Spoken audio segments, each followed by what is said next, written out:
안녕하십니까? 소중한 나 무한 행복 시간입니다. 여러분 만나 뵙게 되어서 너무나 반갑습니다. 요새 우리 중생들이 살아가는 게 너무 퍽퍽한 것 같아요. 세상도 너무 혼란스럽고 또 주변에 많이 힘들어 하시고 많이 답답해 하시는 분들이 주변에 참 많습니다. 왜 이렇게 인생은 힘든 걸까요? 왜 이렇게 살아가는 것은 참 답답하고 힘든 것인지 정말 알다가도 모르겠습니다. 근데 여러분, 우리가 꼭 명심해야 할 부분이 있습니다. 원래 인생은 괴로움이라고 했습니다. 원래 인생이란 중생들이 살아가는 삶과 죽음의 이 윤회는 원래 불만족이고 원래가 괴로움이다라고 부처님께서 말씀하셨습니다. 부처님께서 우리 중생들이 이 살아가는 이 세상을 사바세계라고 부르셨습니다.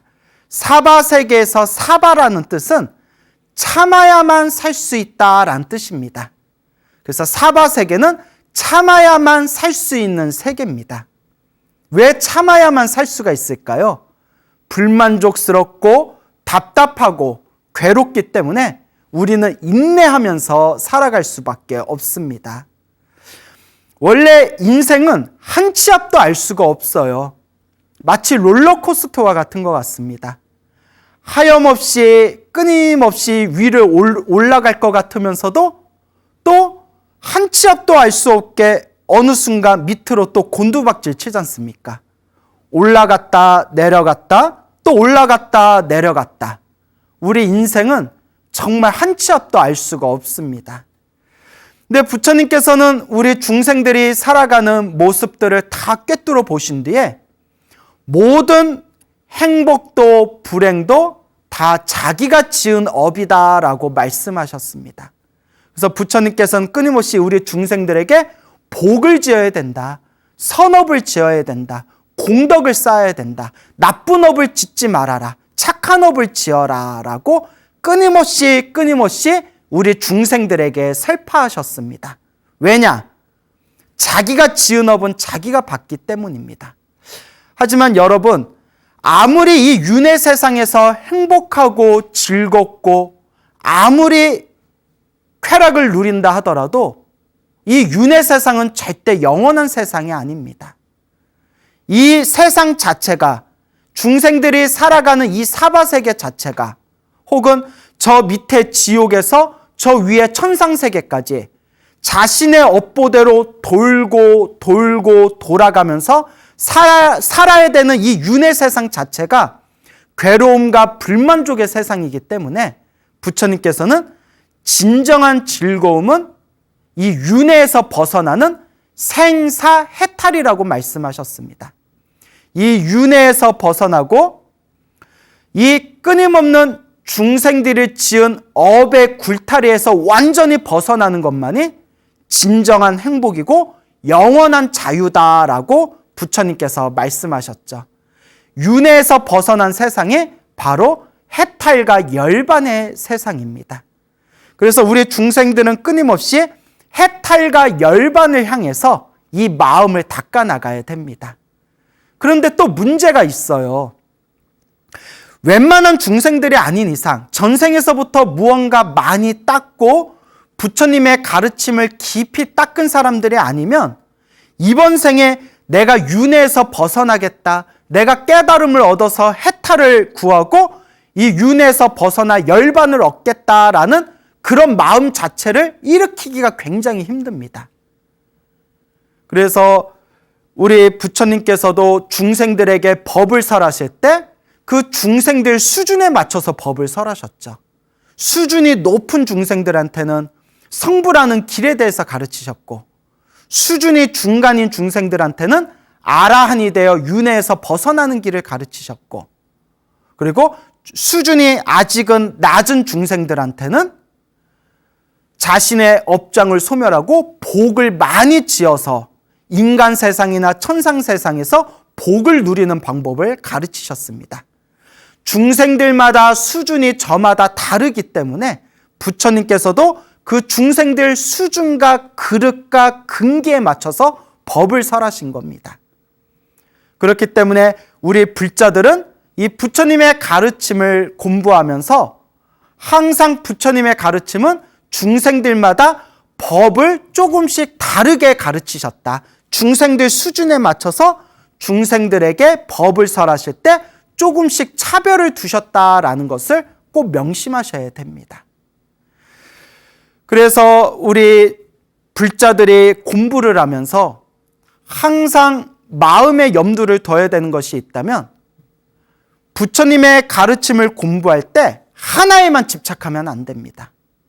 어떤 분은 금강경 하나만 평생 공부하시는 분이 있고, 어떤 분은 평생 법화경 하나만 보시는 분이 있고, 어떤 분은 평생 지장경만 보시는 분들이 있고, 그렇지만 부처님의 가르침은 그 경전마다, 그 경전을 세법하실 때마다 조금씩 그 수준과 차별을 달리 두셨기 때문에 골고루 보셔야 됩니다.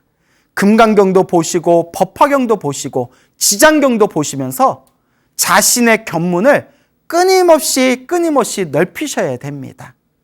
이와 같이 공부하다 보면 부처님의 가르침은 결국은 저 거대한 바다로 하나로 통하듯이 부처님의 저 위대한 가르침은 결국 다 하나로 통하는구나라는 것을 우리가 조금씩 체득하게 되겠죠. 그래서 저는 부처님의 가르침을 공부하는 불자들에게 항상 업장소멸부터 해야 된다라고 많이 권유를 합니다. 제가 불교 공부를 하면서 느낀 게, 왜 어떤 중생은 공부를 조금만 해도 효과를 빨리 보는 분이 있고, 어떤 분은 평생 절에 다니고 기도하고 불교 공부를 했는데도 조금도 마음의 변화가 되지 않았거나, 그렇게 불교 공부를 많이 한 만큼 수준이 별로 높지 않다는 것도 그렇게 주변에서 목격한 적이 있습니다. 왜 그럴까라고 생각하면서 부처님 경전도 살펴보고 여러 큰 스님들 법문도 살펴봤습니다. 근데 한결같은 내용 중에 하나가, 우리가 닦아나가는 이 불교의 수행이라는 것 자체도 내가 전생에 지었던 업의 영향을 많이 받는다고 합니다.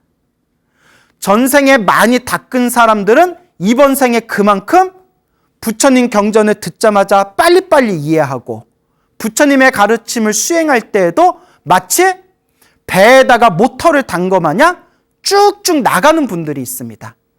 그런데 전생에 복을 짓지 않고 선업을 짓지 않고 공덕의 힘이 약하고 전생에서부터 업장이 두꺼우신 분들은 이번 생에 불교 공부를 하더라도 자꾸 장애가 생기고 마장이 생기고, 불교 공부를 하더라도 올바른 지혜를 쉽게 얻지 못하고 오히려 어긋난 길을 가는 분들도 제가 실제로 본 적이 있습니다.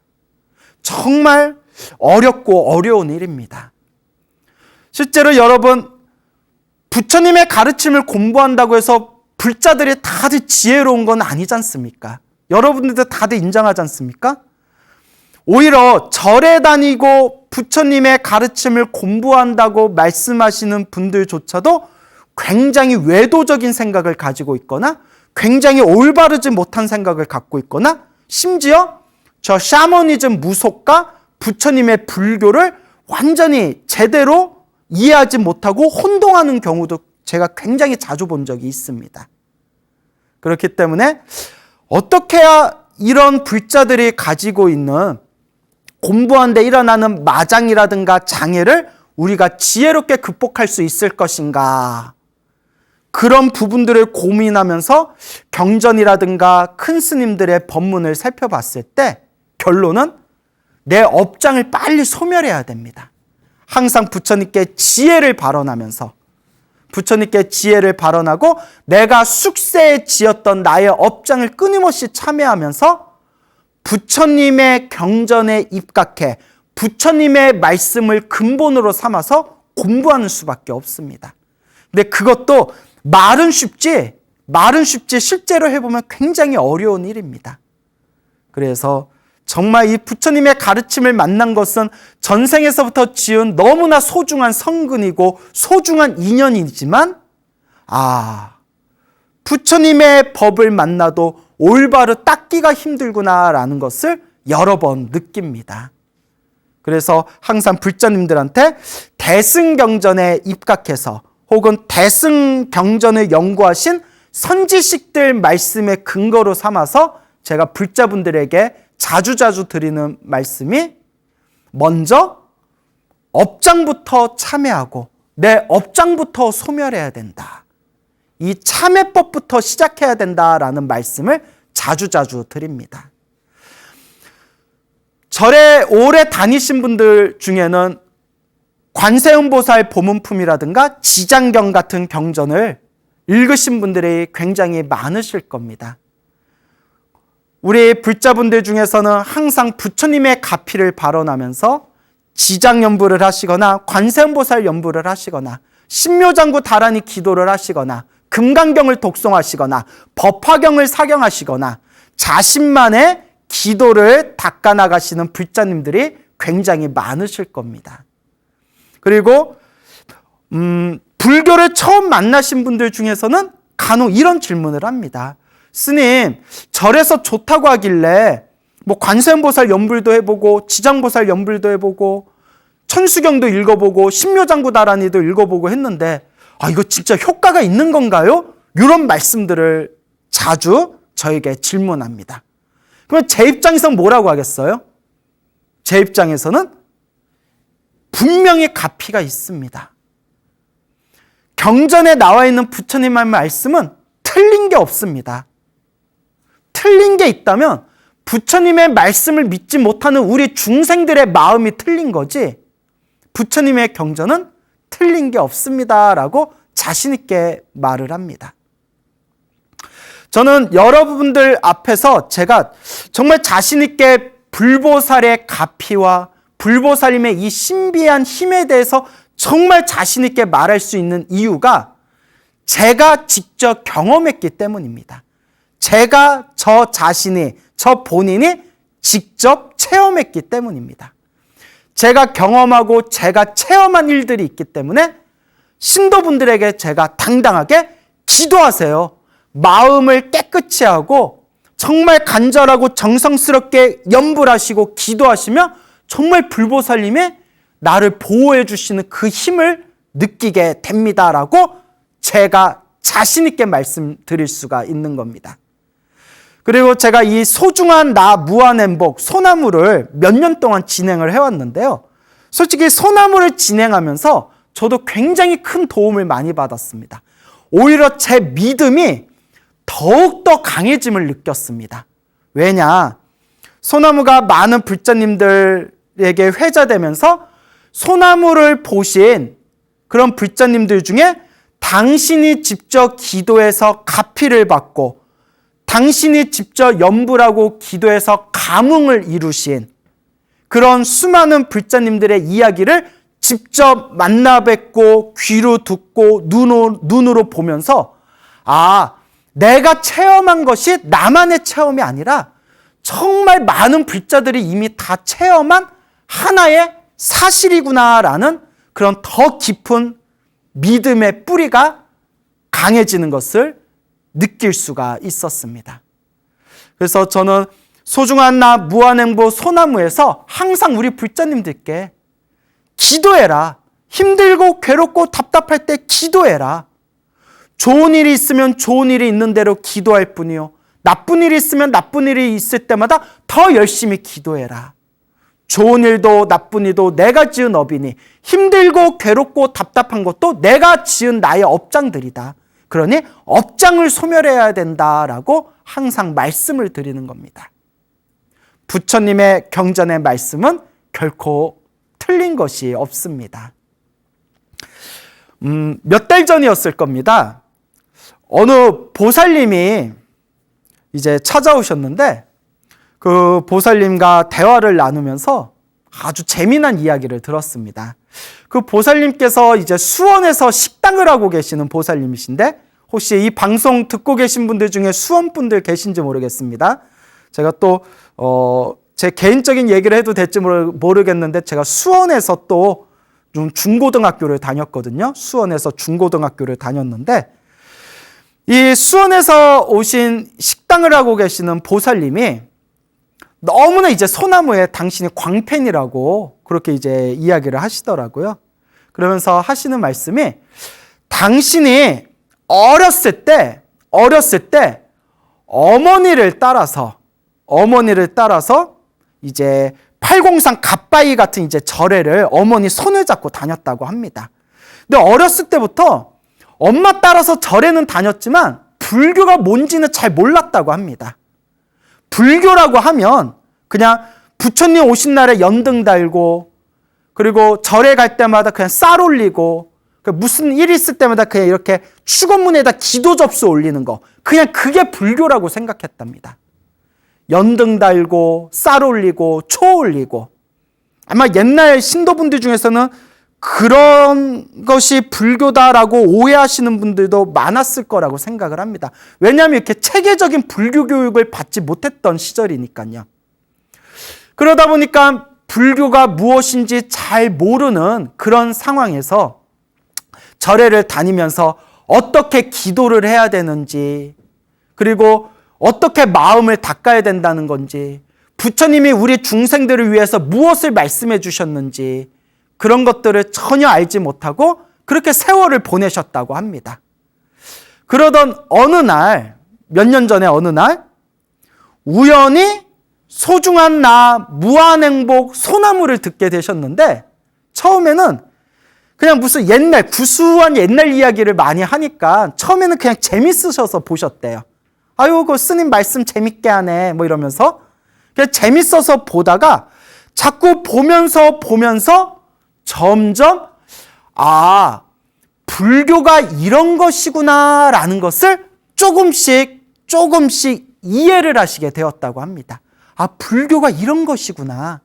그래서 소중한 나 무한행보 소나무를 통해서 점점 인과 업보가 무엇인지 인과법이 무엇인지 인연법이 무엇인지 왜 선업을 지어야 되는지 왜 공덕을 쌓아야 되는지 왜 악업을 소멸해야 되는지 왜 나쁜 업을 지으면 안 되는지 그리고 어떻게 기도해야 되는지 기도가 정말 중요하구나라는 것을 소나무를 통해서 조금씩 이해를 하시게 되었다고 합니다. 그래서 보살님이 소나무를 통해서 이제 본격적으로 열심히 기도를 시작하셨답니다. 그래서 제가 평소에 어떤 기도를 하셨습니까? 하니까 천수경 사경을 많이 하셨대요. 천수경 사경을 많이 하셨고 그리고 평소에 식당 일을 하시니까 식당에서 이제 일을 하실 때마다 항상 하루 종일 관세음보살을 놓치지 않으려고 자꾸 애를 쓰셨대요. 마음속으로 항상 관세음보살. 천수경 사경을 틈틈이 하시면서 매일매일 그렇게 관세음보살 연부를 하셨다고 합니다. 그런데 보살님께서 하시는 말씀이 놀랍게도 정말 기도를 꾸준히 하다 보니까 마음이 점점 편안해지는 걸 느낄 수가 있었다고 합니다. 그래서 우리 불자님들께 제가 항상 말씀드리지 않습니까? 기도를 하면서 얻게 되는 가장 큰 효과 중에 하나가 일단 무엇이 편안해진다? 마음이 편안해진다. 마음이 점점 편안해지는 것을 느낄 수가 있었다고 합니다. 그래서 이 보살님이 그렇게 매일매일 기도를 해 나가던 어느 때였다고 합니다. 이 보살님께는 굉장히 심한 고질병이 하나 있으셨대요. 식당 일을 너무 많이 하시다 보니까 항상 여기 팔뚝 있지 않습니까? 항상 팔뚝에 심한 통증이 시시때때로 당신을 굉장히 괴롭히셨다고 합니다. 그래서 큰 병원에 가서 검사도 받고 침도 맞고 이것저것 좋다는 것을 많이 해봤는데도 팔뚝이 통증이 전혀 가라앉지를 않았대요. 그래서 팔뚝 때문에 너무 힘들다 하고 그렇게 지내오시던 어느 때에 한결같이 기도를 하시다가 어느 날 꿈을 꾸셨다고 합니다. 꿈에서 하얀 옷을 입은 여자가 딱 나타났대요. 하얀 옷을 입은 여자 하니까 딱 생각나는 게 누구예요? 또 눈치 없이 처녀 귀신 하면 미치고 팔짝 뛰는 거죠. 자, 우리가 관세음보살 연부를 많이 했을 때 하얀 옷을 입으신 여자라고 하면 딱 떠오르는 게 흰 옷을 입은 관세음보살, 백의 관음이라고 부르죠. 하얀 옷을 입은 여자가 싹 나타났는데 손에 칼을 들고 있더래요. 손에 그 수술용 칼 메스라고 있잖아요. 수술용 칼 날카로운 메스를 싹 가지고 나타나서 그 보살님의 평소에 아프던 오른쪽 팔뚝을 칼로 싹 베더래요. 그런데 꿈에서 아프지는 않았대요.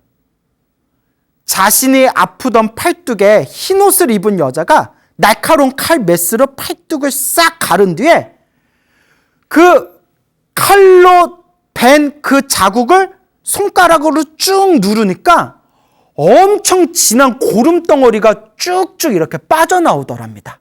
오른쪽 팔뚝에서 그 걸쭉한 고름 덩어리가 쭉쭉 빠져나오면서 잠에서 딱 깼답니다. 그리고 이미 소나무 팬들은 이미 다 눈치채셨죠? 그 꿈을 꾸고 나서 그토록 당신을 괴롭혔던 오른쪽 팔뚝의 모든 고통과 질환이 흔적도 없이 완전히 사라졌다고 합니다. 놀라운 일이 아닐 수가 없습니다. 하지만 지금까지 소나무를 많이 보신 불자님들은 워낙 이런 이야기를 많이 들었기 때문에 별로 크게 놀라지는 않으실 겁니다. 그 보살님께서 저한테 직접 해주신 얘기입니다. 그러면서 보살님께서 스님, 제가 직접 체험하고 제가 직접 경험하니까 그동안 스님이 소나무에서 하셨던 그 말씀들이 하나도 의심이 되지 않습니다. 저는 100% 믿습니다. 정말 불보살님 가피는 있습니다. 라고 말씀을 하시더라고요. 그래서 저는 불자님들께 늘 드리는 이야기가 있습니다. 불교를 머리로 따지지 말아라. 불교를 지식으로 따지지 말아라. 불교를 지식으로 따져서 우리가 깨달을 것 같으면 불교학자들은 벌써 다 성불했습니다. 불교는 내가 직접 수행해야 됩니다. 내가 직접 체험하고 내가 직접 경험하고 내가 직접 실천을 통해서 그 맛을 봐야 됩니다. 맛을 본 사람은 더 이상 흔들리지가 않습니다. 제가 약 20년이 넘게 절집에 있으면서 수많은 사람들을 만나봤습니다. 그런데 꼭 불교를 지식으로 따지는 분들이 굉장히 자주 많이 흔들리거나 처음에는 열심히 공부하다가 더 이상 부처님의 가르침을 공부하지 않는 그런 사례들을 제법 많이 봤습니다. 머리로 따지기 때문입니다. 그런데 오히려 정말 낯 놓고 기역자도 모르는 그런 무식한 그런 분들이 부처님의 경전의 가르침도 제대로 이해하지 못하는 그런 분들이 평생 관세음보살 연부라고 지장보살 연부를 하면서 자기가 그 불보살의 가피의 맛을 보신 분들은 평생 흔들림 없이 한결같이 부처님에 대한 믿음으로 닦아 나아가는 것을 굉장히 자주 봤습니다.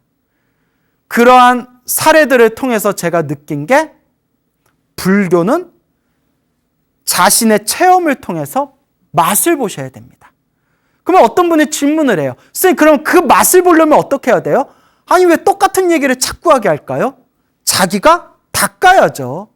자기가 실천하고 자기가 수행해서 자기가 체험을 하셔야죠. 결국은 자기의 몫입니다.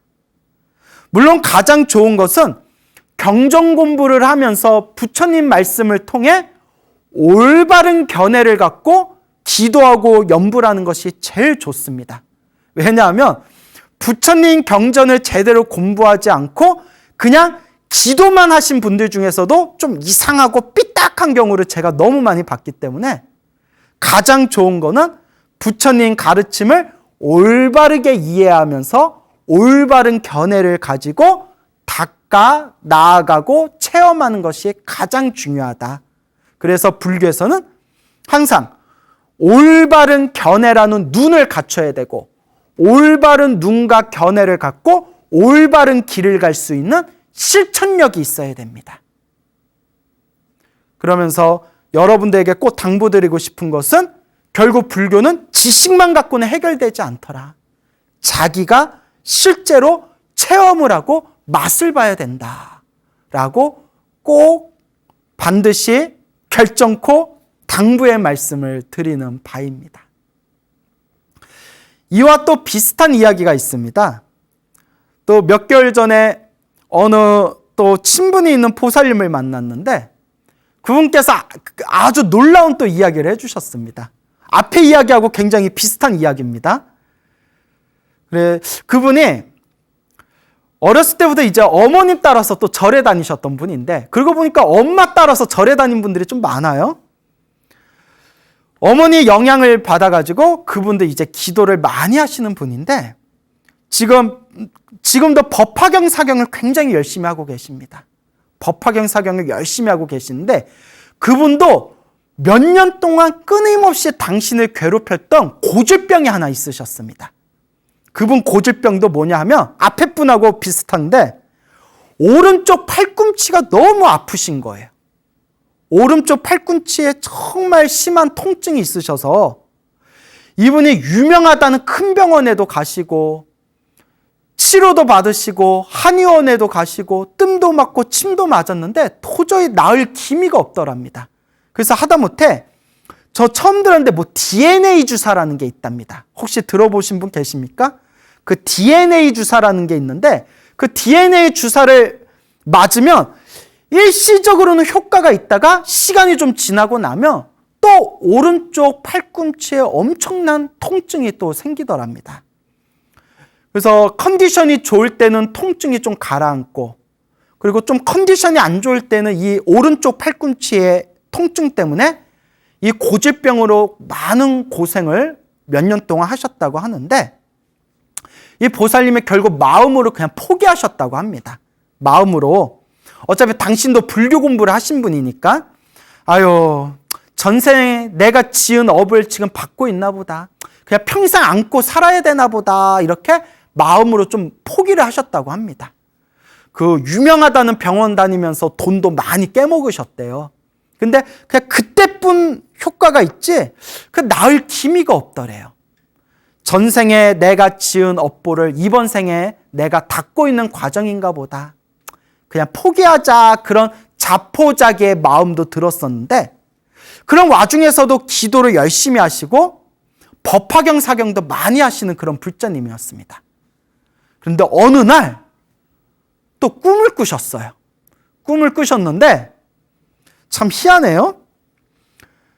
두 사람이 꿈속에 나타났는데 무슨 색 옷을 입었을까요? 하얀색 옷을 입은 두 분이 딱 나타나셨답니다. 두 분이에요. 이번에 1+1이네요. 하얀 옷을 입은 두 분이 싹 나타나셨는데, 두 분이 침 하나를 갖고 계시더래요. 침 하나를 갖고 있는데, 이 보살님이 꿈속에서 자기가 누워있는데, 누워있는 자기의 오른쪽 손가락, 가운데 손가락. 이거 어떻게 가운데 손가락 보여줄 수가 없네요. 가운데 손가락에다가 이 침 두 방을 딱 놓더랍니다. 하얀색 옷을 입은 두 분이 쓱 침을 들고 나타나서 누워 계시는 보살님의 오른쪽 가운데 손가락에 침 두 방을 동시에 딱 넣는데, 꿈속에서도 얼마나 아프든지 으악 소리가 나더랍니다.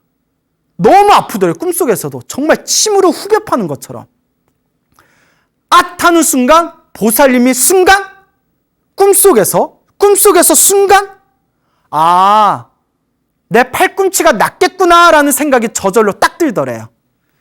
그래서 평소에 하도 소나무를 많이 보셔가지고 이제 이런 꿈을 꾸면 대충 뭐가 되는구나라는 걸 이제 무의식 속에 그걸 다 이제 저장하고 계시는 거예요. 손가락에 침 두 방 딱 났는데, 팔꿈치가 낫겠구나라는 게 꿈속에서 저절로 생각이 딱 들면서 잠에서 딱 깼답니다. 자, 결과는 어떻게 됐을까요? 그 꿈을 꾸고 나서 팔꿈치의 그 통증이 흔적도 없이 사라져서 몇 달이 지난 지금도 전혀 단 한 번도 재발을 하지 않았다고 합니다. 정말 놀라운 일이 아닐 수가 없습니다. 하지만 평소에 소나무를 많이 들으신 불자님들께서는 항상 이런 말을, 이런 이야기를 너무 많이 들으시고 이런 패턴들을 다 이해하시기 때문에 아마 별로 놀라지 않는 분들도 계실 겁니다. 근데 저는 때때로 생각해 봅니다.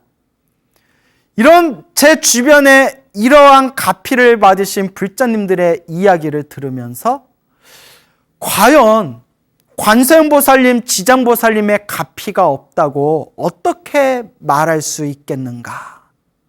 그래서 이런 불자님들의 소중한 이야기를 들으면서 제 마음의 믿음이 더욱 강해지는 것을 제 스스로가 경험하게 되었습니다.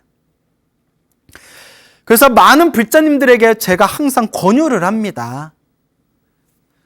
힘들고 괴롭고 답답한 일이 있을 때 본인이 닦아야 된다. 관세음보살을 불러도 좋고 지장보살을 불러도 좋고 금강경을 독송해도 좋고 법화경을 사경해도 좋고 가장 중요한 것은 어떤 기도를 하든 한결같은 마음으로 간절하게 꾸준하게 정성스럽게 닦아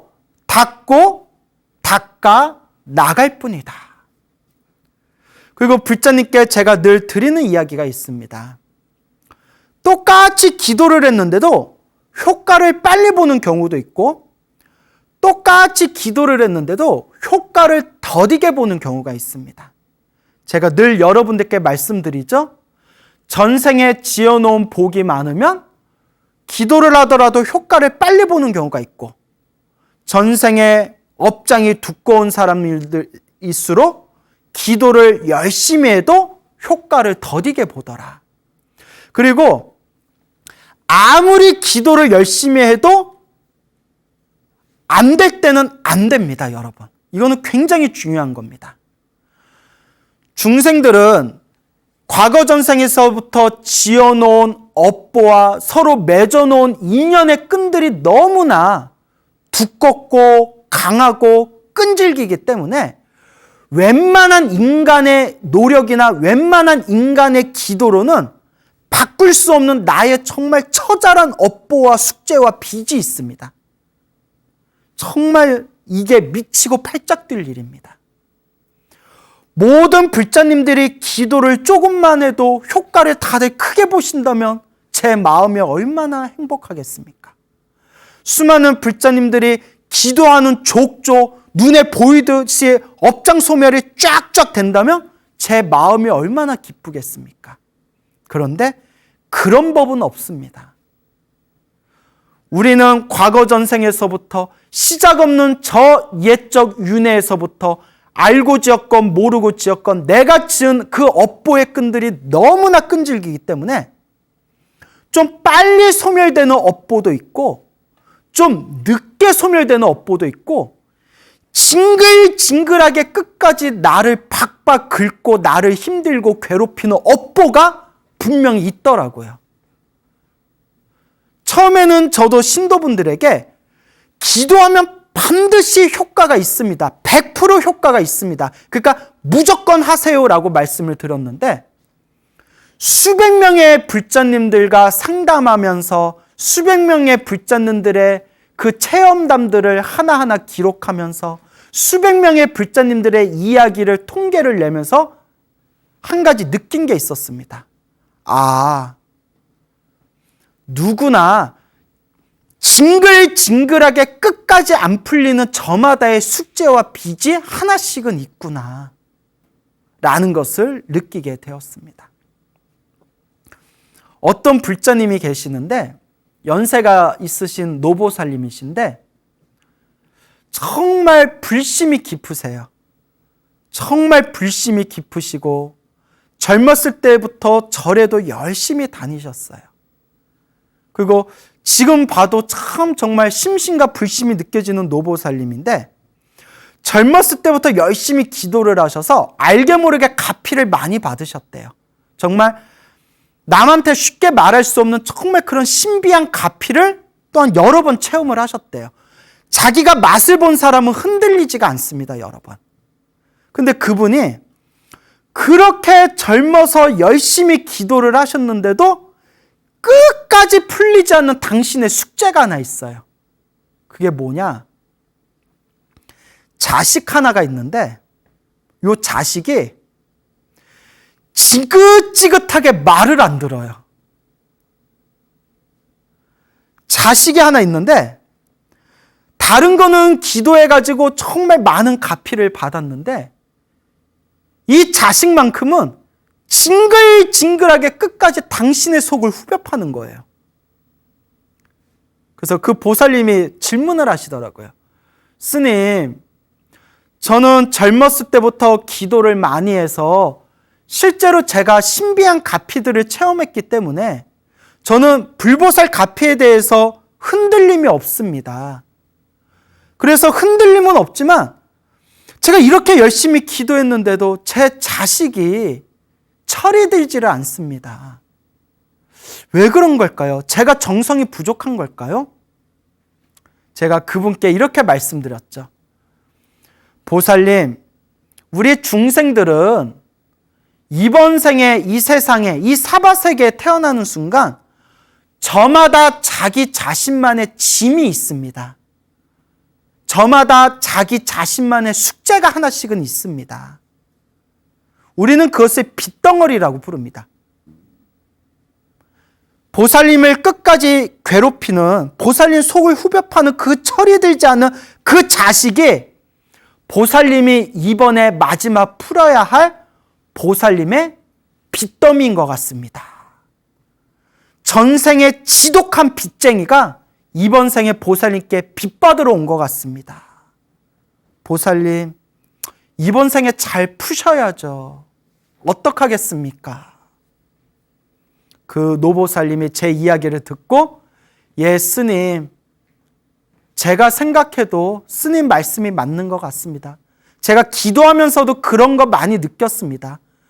저 자식이 전생의 왼수가 내 자식으로 태어났구나. 어쨌거나 내 뱃속으로 낳은 자식이니 내가 이번 생에 어떻게든 잘 풀고 가야지.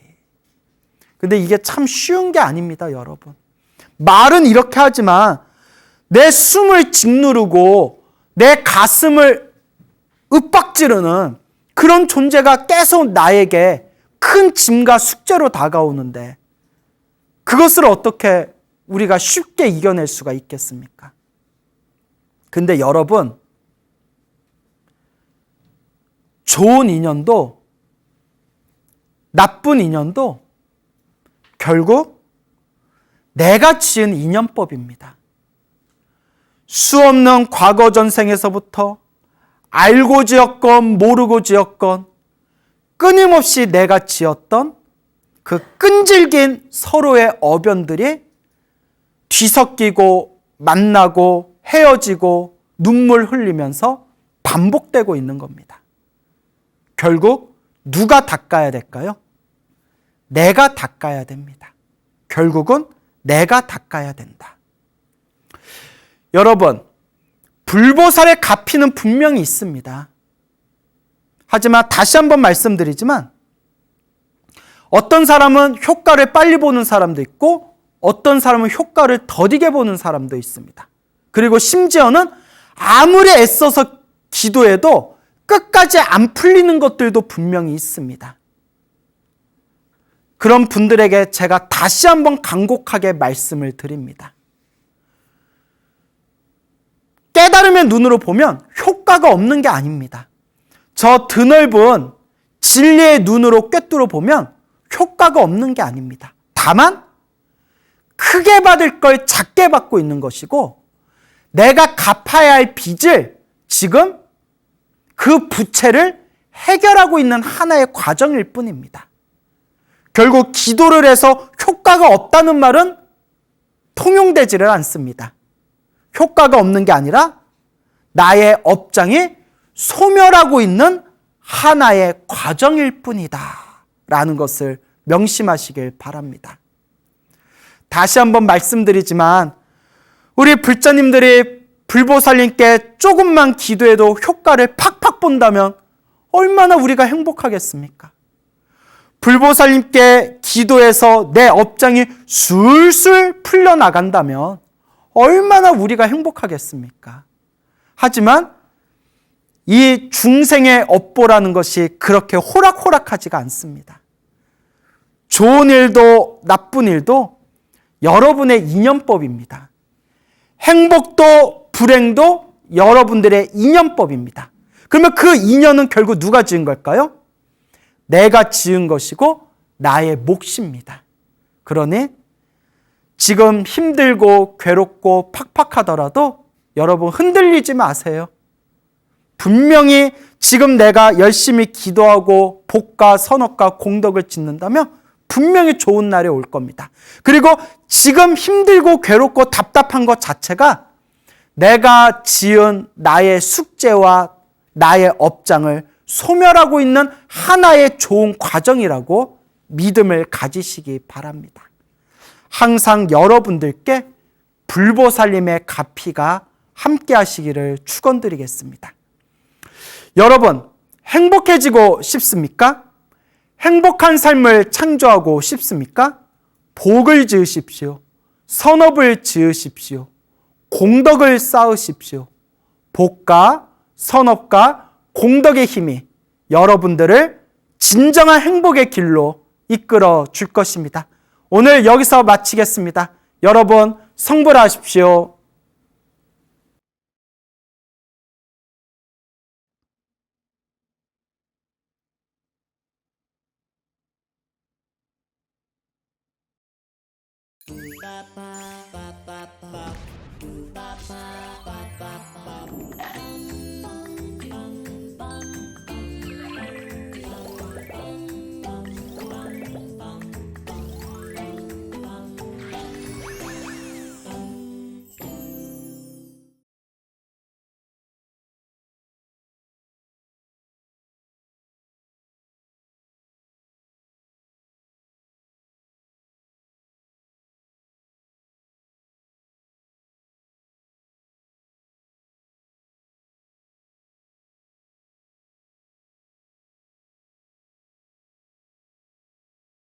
ARS에 동참하신 분들 중 추첨을 통해 황제 바이오에서 황제 감로수를 선물로 드립니다.